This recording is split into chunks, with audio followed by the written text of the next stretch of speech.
मित्रों, बीए भाग तृतीय की इस व्याख्यानमाला में आपका एक बार फिर से स्वागत है।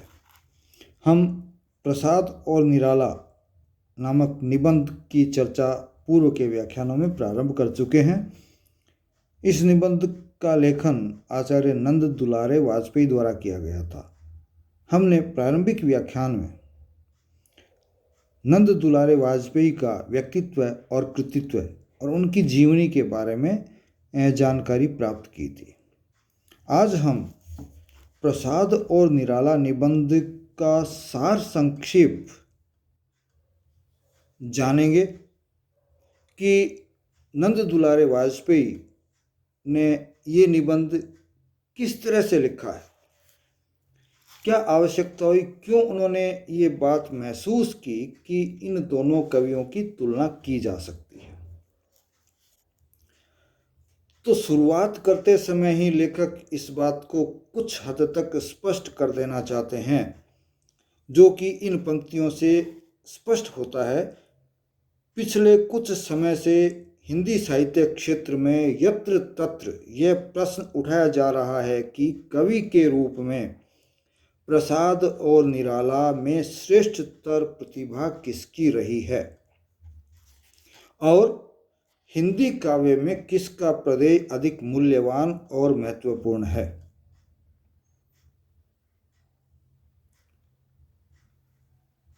देखिए, प्रश्न उठ रहे हैं। अब ये आगे बात और स्पष्ट करते हैं कि ये प्रश्न क्यों उठ रहे हैं इतनी तीव्रता के साथ। कहते हैं कि निराला जी के स्वर्गवास के पश्चात कुछ परिस्थितियां ऐसी बनी कि उनकी जो आर्थिक और स्थिति थी या उनके जीवन की जो कष्टकारी स्थिति थी और अपने इलाज तक के लिए उनके पास पैसे नहीं थे, और ये सोचते हुए कि यदि वो और अधिक समय जिंदा रहते, उनका इलाज होता, तो वो और अधिक हमको साहित्यिक रचनाएं दे पाते, हिंदी साहित्य को और मूल्यवान संपदा दे पाते। तो इन कारणों से निराला के प्रति एक श्रद्धा का भाव उस समय के लोगों में पैदा हो गया था। क्यों? क्योंकि उनमें शारीरिक जो है और मानसिक जो है वो व्याधियां आ गई थी और सेवा शुश्रूषा उनकी हो नहीं पाई थी। तो फिर आगे चलते हुए ये बात स्पष्ट करते हुए लेखक कहते हैं कि यहाँ क्या चीज़ जो है वो निराला जी की विशेषताएं थी कि निराला जी ने प्रारंभ किया था छंद मुक्त रचनाओं से, और उन रचनाओं में इनकी भाषा में संस्कृत का इतना अधिक पुट था कि उस भाषा को कठिन कहा गया, और पूर्ववर्ती जो इनकी रचनाएं थी उसको लोगों ने दुर्ह कहा उस समय। लेकिन समय बीतने के साथ साथ निराला ने अपनी भाषा में लोगों की नज़रों में सुधार किया, और श्रृंगार से लेकर के वीर भावनाओं से लेकर के शांत रस तक सब प्रकार के रस भी आपकी भाषा में, आपकी रचनाओं में आए।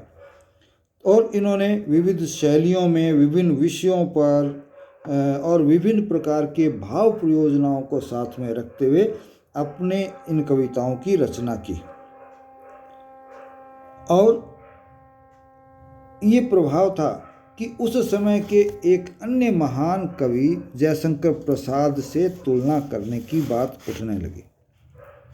आगे लेखक बताते हैं कि एक अन्य और कारण दिखाई देता है कि इन दोनों कवियों का अपने समय में अत्यधिक प्रभाव रहा। दोनों शीर्ष स्तर के कवि थे। तो जो शीर्ष पर है, जो अच्छे से अच्छा है, उसका समाकलन करने की इच्छा हर व्यक्ति में होती है। खास तौर से जो विद्वान होते हैं उनमें तो होती ही है। तो इस प्रकार का समाकलन, तुलना जब करेंगे तो उन दोनों का जो बेहतरीन निचोड़ है वो हमको प्राप्त होता है। इसलिए इनकी तुलना करने का एक कारण एक लोगों को मिला, और इनकी जो अतुलनीय प्रतिभा थी उस पर इन लोगों का ध्यान केंद्रित हुआ और इन दोनों को सर्वोपरि स्थान यदि दिया जाता है तो निश्चित रूप से तुलना भी करने की एक आवश्यकता यहाँ महसूस होती है। आगे हम चलेंगे जब इस निबंध में, तो कहते हैं निराला का हो और प्रसाद का हो, दोनों का ही काव्य हिंदी में सर्वश्रेष्ठ काव्य की श्रेणी में आता है।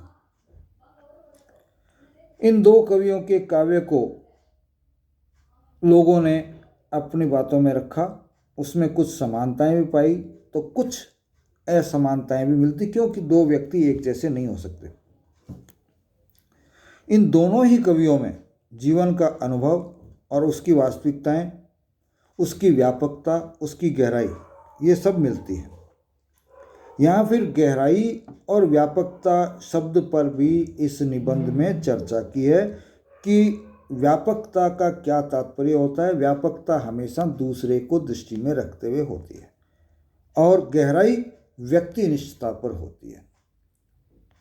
व्यापकता वस्तुनिष्ठता पे आ जाती है, जबकि गहराई व्यक्तिनिष्ठता पे आती है। क्यों? क्योंकि व्यापकता तो सब लोगों को, सब तरह की बातों को जब समाहित करता है तो वहाँ सब विषयों को शामिल करता है, तो व्यापकता होती है। और गहराई होती है कि व्यक्ति अपने भीतर जब खो रहा होता है और उसके आधार पर ही जब बाहर को देख रहा होता है तो वो बहुत अधिक गहराई तक उस विषय में चला जाता है। जबकि अपने आप को छोड़ करके जब दूसरों के बारे में व्यक्ति सोचता है, उनकी भलाई के बारे में सोचता है, उनकी कमियों को दूर करने के बारे में सोचता है, तो फिर वो गहराई में न जा कर के लोगों के जो सामने जो विषय है, वो उसकी जो व्यापकता है उसकी तरफ अधिक जाता है।